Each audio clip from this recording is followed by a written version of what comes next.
Ouverture à Paris cet après-midi du procès de l'ex numéro 2 de la PJ Michel Néret. Manifestation du 1er mai sous la pluie hier à Lyon. Enfin l'OL qui s'impose difficilement face à Ajaccio. Le procès de l'ex-commissaire Néret, poursuivi notamment pour corruption, s'est ouvert cet après-midi à Paris avec 9 prévenus au total. Ici à Lyon, l'affaire avait ébranlé la police judiciaire.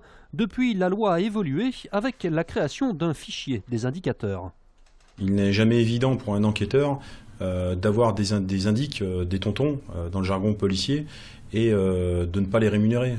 Aujourd'hui, et ce depuis 2014, la loi Permen 2 prévoit le recensement des indices, des tontons, à l'aide d'un fichier qui s'appelle le BCS, pour Bureau Central des Sources, qui lui-même est chapeauté par un service du côté de Nanterre. Mais le barème officiel de rémunération des indicateurs n'est peut-être pas de nature à attirer leur confidence sur les plus grosses affaires. Effectivement, on peut comprendre qu'un individu à qui on propose pour des renseignements, par exemple pour un GoFast ou sur un braquage, une rémunération à hauteur de 2000 €, voire un tout petit peu plus, et surtout au vu des risques qui sont pris par cet individu pour donner ces informations au service de police, ça ne l'intéresse pas. Et bien évidemment, on peut partir en tout cas dans des travers. Ces travers-là seront largement examinés au cours du procès Néret qui doit durer jusqu'au 24 mai. L'ancien numéro 2 de la PJ lyonnaise risque jusqu'à 10 ans de prison. Le nom du commissaire Néret qui justement a été cité ce week-end après la fusillade qui a eu lieu vendredi soir à Villeurbanne. La victime abattue d'une balle au thorax a été présentée comme un indicateur de Michel Néret, ce qu'il a formellement démenti. L'enquête quant à elle se poursuit, les 2 tireurs présumés sont toujours en fuite.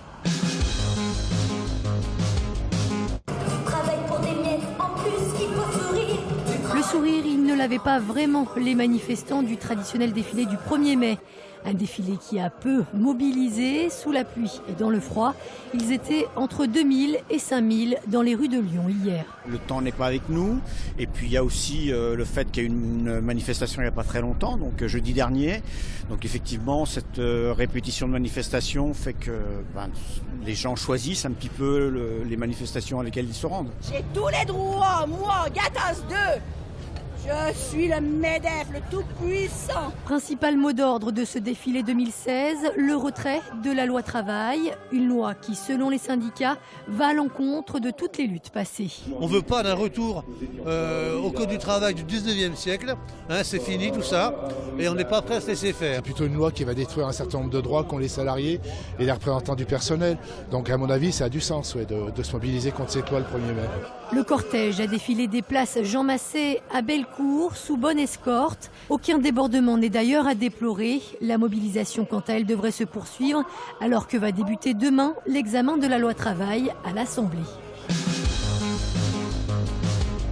À 33 ans, il relèvera sûrement son dernier challenge. Frédéric Michalak s'est officiellement engagé avec le Loup pour 2 saisons, dont une en option. La rumeur courait depuis quelques semaines, elle a trouvé son dénouement hier soir via un communiqué du club lyonnais.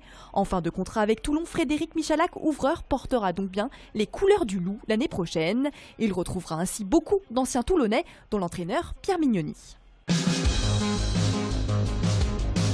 Énorme déception pour l'Asvel, sévèrement battu en finale de la Coupe de France hier soir par Le Mans. Vainqueur largement mardi en championnat à l'Astrobal, les Manceaux ont offert un tout autre visage et dominé de bout en bout cette finale qu'ils remportent pour la 4e fois. Réaction à chaud à la fin du match dans les vestiaires de la Green Team. Ce soir, c'était une chance, un bonus en dehors du contexte du championnat. Il va falloir passer à autre chose et utiliser cette énergie pour nourrir la flamme. Il faut se nourrir de cette énergie, même si elle est négative. L'Asvel va en effet devoir très vite recentrer son attention sur le championnat avec 2 derniers rendez-vous capitaux pour rester dans les 8 premiers du classement. Prochaine rencontre à Dijon ce samedi. La prestation a été très médiocre, donc on a su marquer des buts assez chanceux, on va dire. Les propos d'Alexandre Lacazette sont durs, un peu à l'image de ce match contre le Gazélec Ajaccio. L'OL, qui s'est imposé 2-1, n'a pas brillé samedi soir, malgré l'ouverture du score par Guézal à la 11e minute, suivi d'un deuxième but inscrit juste avant la pause par Maxwell Cornet. Quand on regarde cette journée, on s'aperçoit que beaucoup d'équipes ont souffert aussi et que voilà, les organismes sont fatigués en fin de saison. L'aspect mental joue un rôle très très important. Un relâchement qui a provoqué quelques frayeurs côté lyonnais après le but de Grégory Pujol pour les Corses au retour des vestiaires. Anthony Lopez, quant à lui, va sauver le résultat grâce à un arrêt dans les toutes dernières minutes. Je suis là pour faire mon travail. Après, c'est sûr, sur le plan comptable, il fait énormément de bien.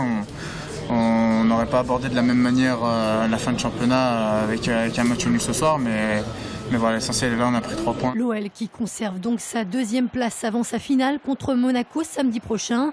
L'occasion pour Jean-Michel Aulas de faire une nouvelle sortie très commentée depuis. Le championnat du Qatar étant bien spécifique et réduit à une seule équipe, on va dire que c'est presque un match pour le championnat de France qui va se dérouler samedi contre Monaco. Monaco qui n'est pas vraiment en France non plus, mais peu importe, le choc OL Monaco, ce sera samedi à 21h au Parc OL.